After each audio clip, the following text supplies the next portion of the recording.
Okay, let's take a look at this new, at this point, conjecture that we have, where we're adding up odd integers. The first odd integer is 1. The second odd integer is 3, and when you add that up, you get 4. The third odd integer is 5, and when you add up the first 3 odd integers, you get 9. We add the next odd integer, which is 7, and you get 16. And we see that our sums are 1, 4, 9, 16. And it seems like we might have the perfect squares. Now, clearly these are perfect squares, but does this pattern continue? And if so, how do you prove it? And so what we want to try to prove is, well, let's see. Let's back this up a little bit. Here, this is the first step. Then we have the second step, the third step, the fourth step. And so when n is 4, for example, you get 4 squared. When n is 3, you get 3 squared. And so we're kind of wondering, is that the pattern that happens? If n equals 10, do we get 100 for our sum? It seems like it, but we've got to, again, we're going to try to figure out how do we prove this. Well, first we start off with the statement itself that we're going to try to prove, which is if we add up the first however many integers, n integers,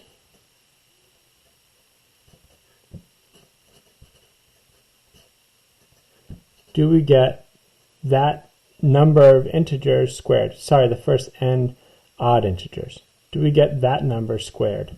So for example, let's say we had n equals, I don't know, 4. That would be 1 plus 3 plus 5 plus 7. Those are the first 4 odd integers. We can kind of check that by doing this. 2 times 4 minus 1, that's 8 minus 1, or 7. This is an odd number generator. 2 times n minus 1 will always give us an odd. 2 times n plus 1 will give us an odd as well.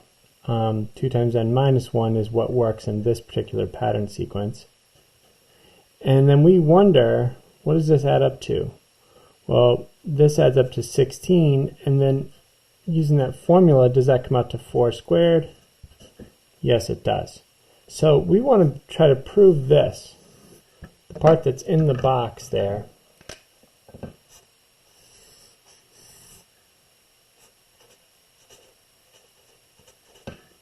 Prove that for all n. In other words, as the steps get bigger, can this go on? And we're going to do something called a proof by induction. And that involves three steps, if you will. First, test for n equals 1. Now you can also test for higher values, but we'll just look at the first step in this problem. Next,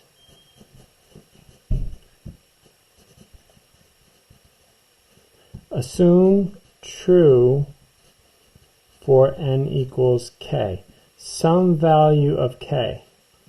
And we say, well, what value is that and when is it true? That's part of the magic of the induction step, but it's not really magic. We're just going to look at some value later on where it's true. And then here's the key.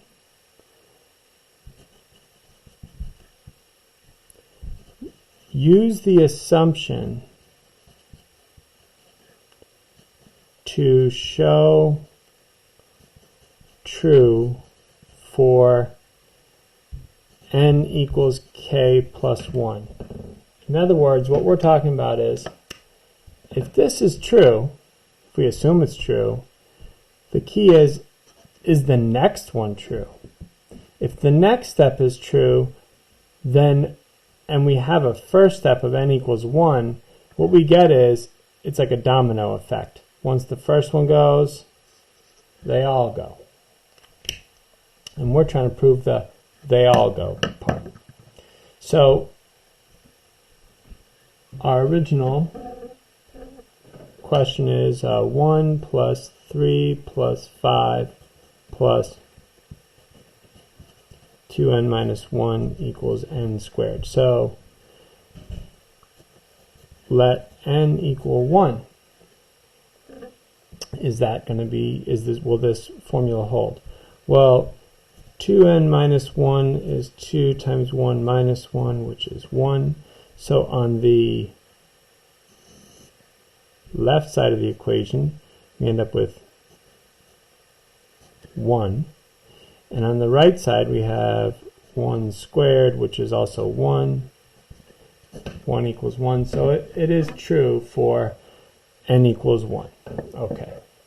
Now we're going to look at an assumption. So now we will assume true for n equals k.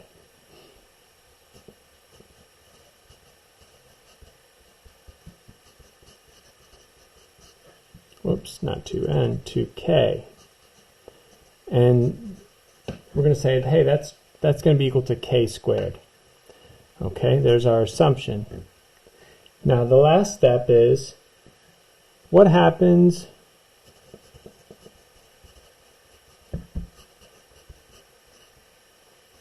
with k plus 1? Assuming that this part is true, what happens at the next step, the next iteration? So we have 1 plus 3 plus 5.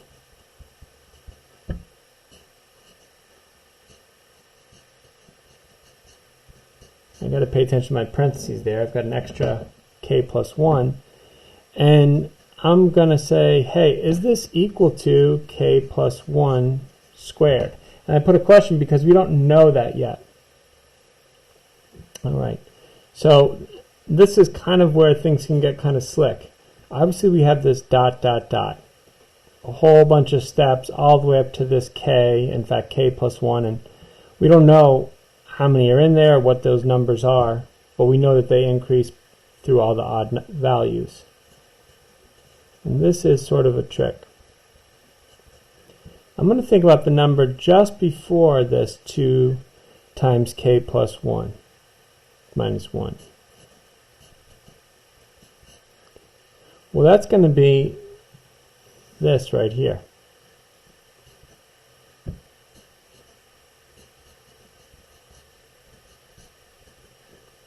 Okay, so I'm just sort of like undoing some of these dot, dot, dots, and I'm putting one more value in, 2k minus 1.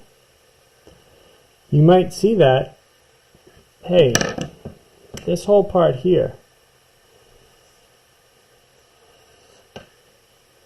that's the same as this part from our assumption.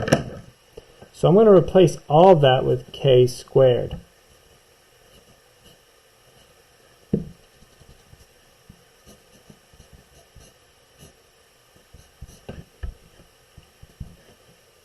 Okay, let's see what we can do algebraically here to simplify some of this. This is k squared plus 2k plus 2, that's distributive property, minus 1. That's k squared plus 2k plus 1. Well, this is a trinomial that's factorable. This is equal to k plus 1 squared, which is what we were trying to prove. So going back to our proof by induction, we check to see, is it true for n equals 1? Yeah, that was right here. Step 2, assume it's true for, assume it's true for n equals k. All right, that's easy to do. You put a check because you're just making an assumption. And then step 3, what about k plus 1? Now, if k plus 1 is true, which it is, then you have finished the proof by induction. So the first n odd integers is equal to that number of odd integers squared.